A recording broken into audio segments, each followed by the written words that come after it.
विदा कर्मियों के लिए सच पूछा जाए तो ये बहुत ही महत्वपूर्ण खबर है और चाहेंगे कुछ मसालेदार भी खबर है।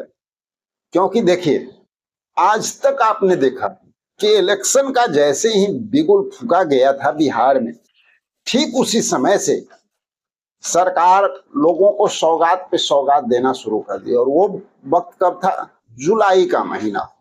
जुलाई से ये कहानी शुरू हुई थी सौगात देने की। संविदा कर्मी बहुत ही इंतजार कर रहे थे, बेसब्र थे कि भाई सबको मिलना शुरू हुआ तो हम लोग को भी मिलेगा, और संविदा कर्मियों को भी मिला।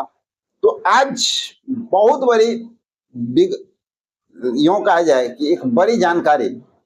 और ये भी नहीं कर सकते हैं कि भाई हम वो न्यूज लेकर के नहीं आए हैं आप लोगों के लिए कि आपका जो है फलना डेट में अब नोटिफिकेशन आने वाला है, फलना डेट में कैबिनेट होने वाला, ऐसा कुछ नहीं न्यूज है। हाँ, ये जरूर है, महत्वपूर्ण न्यूज है, महत्वपूर्ण। अगर इसको आप समझिएगा तो आपको मालूम चलेगा कि आज तक जितना न्यूज आप देखते आ रहे हैं सबसे महत्वपूर्ण न्यूज है।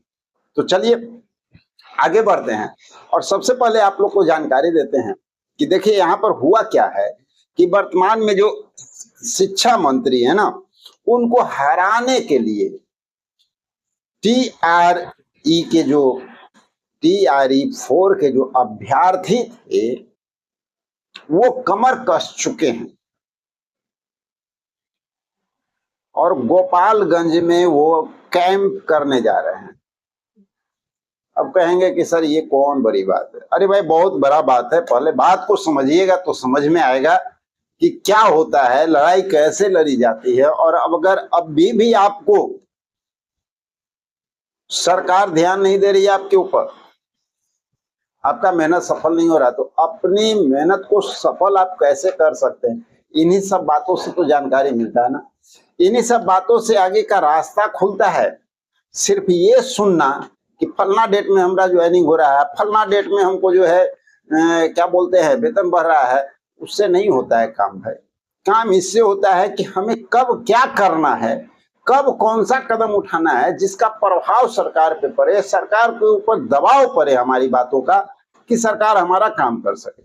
और आज का ये वीडियो बहुत महत्वपूर्ण होने जा रहा है, क्योंकि हम तो अपने चैनल के माध्यम से विपक्ष हो या जो वर्तमान सरकार है, कोई भी हो, किसी की सरकार आएगी तो एक अल्टीमेटम अभी देने जा रहे हैं आप सब लोगों का नाम लेकर के और आप सब लोगों की बात को लेकर के कि सरकार पर एक प्रेशर बनाने का प्रयास है हमारा और आवाज उठाने की तैयारी है।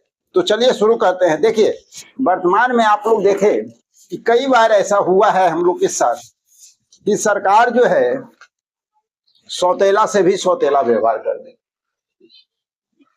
किसी का काम हुआ, किसी का काम नहीं हुआ, और जिनका काम हुआ उनके साथ भी सौतेला व्यवहार किया गया, क्योंकि उनका भी जो है कुछ वैसा मांग पूरा हुआ नहीं, अल्प मानदेय वृद्धि की गई जिससे कि कोई ज्यादा प्रभाव उनके ऊपर पड़ा नहीं।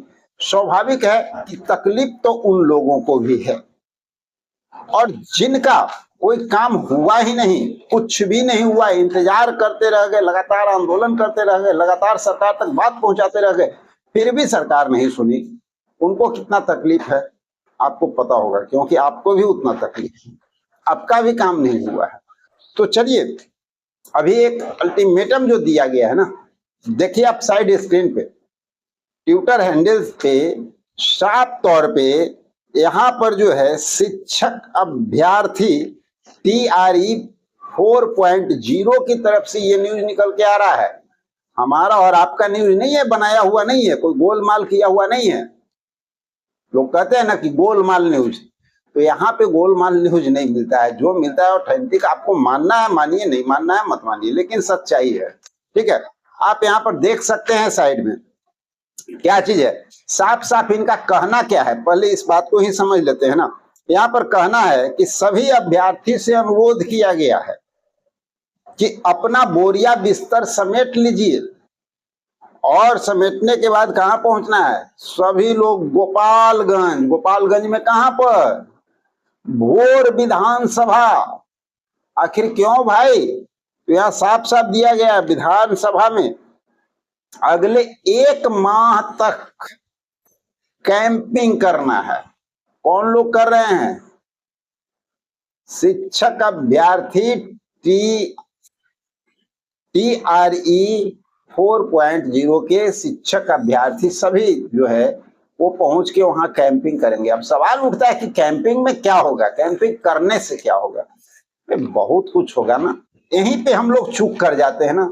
जब हम लोगों के हाथ में ताकत आता है तो उस ताकत का इस्तेमाल सही समय पे हम लोग नहीं करते हैं।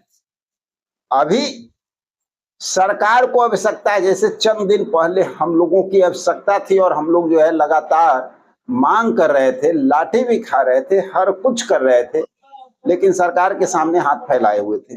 आज सरकार को और विपक्ष को, सबको आपके सामने हाथ फैलाने का वक्त आ गया है। और अभी वो जो शक्ति जो सरकार के पास थी वो शक्ति जनता के पास आ चुकी है।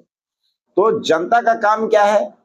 इस समय अपनी ताकत को पहचाना। सरकार तो अपनी ताकत को पहचानती है, उसका इस्तेमाल करती है आपके ऊपर, लेकिन आपका जो ताकत है उसको कब पहचानिएगा? आप पहचानिएगा नहीं तो भाई कैसे होगा? आपका समायोजन कैसे होगा? मानदेय वृद्धि कैसे होगा? आपका जो मांग है कि राज्यकर्मी का दर्जा मिले, कैसे मिलेगा भाई? आप अपनी ताकत को ही नहीं पहचानते हैं। आपको पता ही नहीं है कि किस समय हमको कौन काम करना है, जिससे कि जितने लीडर है ना उसके ऊपर कुछ असर हो और आगे कोई भी काम आपके साथ गलत करने के लिए वो उसको सोचने पे भी वश हो जाए, चाहे वो कोई भी बन जाए। हम किसी पार्टिकुलर की बात नहीं करते हैं, कोई भी बन जाए, विपक्ष का बन जाए, सत्ता पक्ष का बन जाए या निर्दलीय बन जाए, कोई भी बनता है तो भाई उसके अंदर एक खौफ होना चाहिए कि जनता के लिए हमको ये काम करना है, संविदा कर्मियों के लिए ये काम करना है, वरना उसका असर जो है क्या होगा। ठीक है, शिक्षक अभ्यर्थी अगर आज मेहनत कर रहे हैं तो कल के डेट में उनके लिए सरकार विवश होगी। सरकार को ये समझ में आएगा, किसी की सरकार बनेगी सबको समझ में आएगा कि भाई ये लोग तो इतना एकजुट है कि एकजुट होकर के एक महीना कहीं पे कैंप कर देता है सब लोग मिलकर के, और कैंप करके प्लानिंग कर देता है और खेल बिगाड़ देता है किसी का। तो समझिए थोड़ा सा इस मैटर को। तो यहाँ पर आ जाइए, यहाँ पर साफ बताया गया है कि भाई अब वहां पर कैंप करेंगे तो कैंप क्या करेंगे। आ जाइए, शिक्षा मंत्री जो वर्तमान के शिक्षा मंत्री हैं उनको हराने का प्रोग्रामिंग है। ठीक है, TRE 4 के जितने भी दरवाजे, इसी से दरवाजा खुलेगा। दरवाजा खुलने का दूसरा रास्ता नहीं है। जितने अभ्यर्थी हैं वहां पहुंचेंगे, कैंपिंग करेंगे, लोगों तक अपनी बात को पहुंचाएंगे, एक एक व्यक्ति से संपर्क करेंगे विधानसभा में, सबको बातों को समझाएंगे, और तब जाकर के जब उनकी हार सुनिश्चित होगी तो इनका बदला भी पूरा होगा। जो डाक बंगला चौराहा पर इनको जो है लाठियां बरसाई गई थी वो बदला भी पूरा होगा। और जब हार होगा तो आपको तो पता ही है कि एक खौफ तो सिर्फ इनके अंदर की बात नहीं है, भाई ये तो हार ही जाएगा तो फिर थोड़ी मंत्री बनेगा जो आपका कोई काम करेगा। ये एक संदेश जाएगा, चाहे किसी की गवर्नमेंट बनेगी तो एक संदेश जाएगा कि आपके अंदर इतनी एकजुटता है कि आप कुछ भी कर सकते हो। तो आपकी बात मानने से कभी सरकार हिचकेगी नहीं, उनकी मजबूरी और व्यवस्था होगी कि नहीं इसका काम तो हमें पहले करना। तो अब बात उठता है कि हमारे संविदा कर्मी, तो जितने भी संविदा कर्मी है उनको इस समय क्या करना चाहिए, अब ज्यादा बताने की आवश्यकता तो हमें नहीं लगता है कि है। खुद काफी समझदार है, हर चीज को आप समझ रहे होंगे कि एक्शन मोड अभी वक्त है। जिस समय सारे संविदा कर्मी सो रहे हैं, कड़वी सच्चाई है कि अभी सब लोग सो गए। सब लोग को सिर्फ एक चीज सुनना है, फलना डेट में नोटिफिकेशन आ जाए, फलना डेट में हमारा वेतन जेबी में आ जाए, बढ़ गया। लेकिन भाई अभी तो इलेक्शन चल रहा है ना, अभी ऐसा न्यूज नहीं आएगा तो चलो सो जाते। नहीं, अभी मेहनत करने का वक्त है, अभी सही से कदम बढ़ाने का वक्त है, अभी आवाज उठाने का वक्त है। और अभी का जो आवाज है वो सिर्फ एक सरकार तक नहीं पहुंच रहा है, हर प्रत्याशी तक पहुंचेगा जो प्रत्याशी चुनाव में खड़ा है।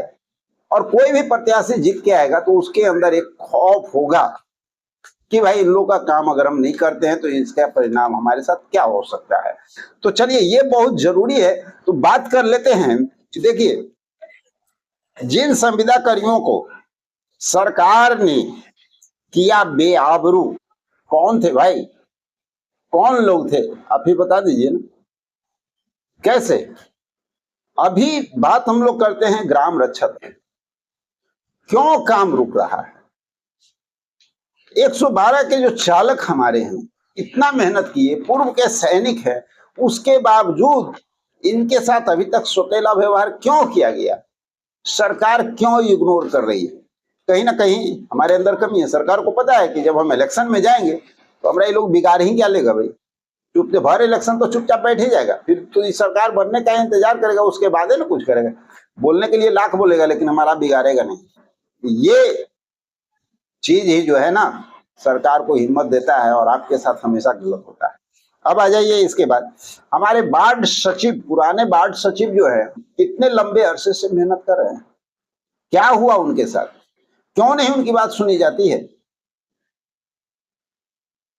ग्राम कचहरी सचिव की बात करें, उनका नोटिफिकेशन जारी होता है कि डबल वेतन होगा, बढ़ाया जाएगा मानदेय, सीधे डबल किया जाएगा, और कितना किया जाता है? आधा का भी आधा, मात्र 3,000 रुपया बढ़ाया गया। न्याय मित्र की बात करें, क्यों नहीं इनकी बात मांग पूरी की गई? इनका भी तो साफ साफ अनाउंसमेंट किया गया था ना माननीय मुख्यमंत्री के द्वारा कि इनका भी जो मानदेय है वो डबल किया जाएगा। आखिर क्यों नहीं हुआ? ANM 88-53 की अगर आप बात करते हैं, क्यों नहीं इनके साथ जो है इनका मानदेय वृद्धि किया गया? आखिर ये जले कटे जितने भी हमारे संविदा कर्मी हैं वो क्या करें? चुपचाप 1 महीना बैठे रहें? अगर चुपचाप आप बैठे रहेंगे तो भविष्य में कभी आपको सफलता मिलेगी कि? अभी वक्त है, अभी जागना होगा हम सब लोगों को। LRC क्या हुआ? गए थे आंदोलन करने, गए थे सरकार को झुकाने, खुद झुक गए, उनकी नौकरी चली गई, सरकार उनका वेतनमान कहां बढ़ाई? कौन सी सुविधा दी? कुछ दी? कुछ नहीं, और अपना जीवन का वो सुनहरा पल को वो बर्बाद करके।